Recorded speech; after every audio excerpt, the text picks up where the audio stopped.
I will export the products, then I will exclude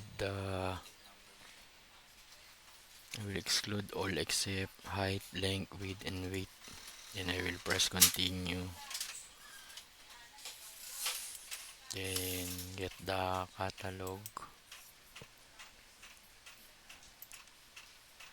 Then I will delete some item.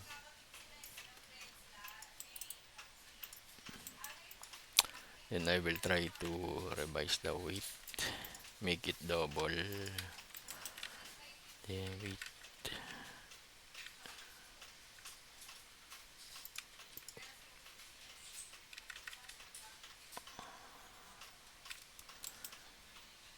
So I will find the height. So height I will double again. Also the length.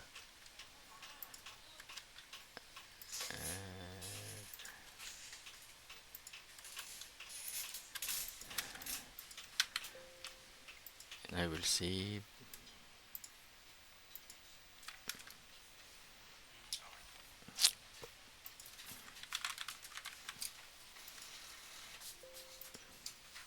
Then I will try to import the template.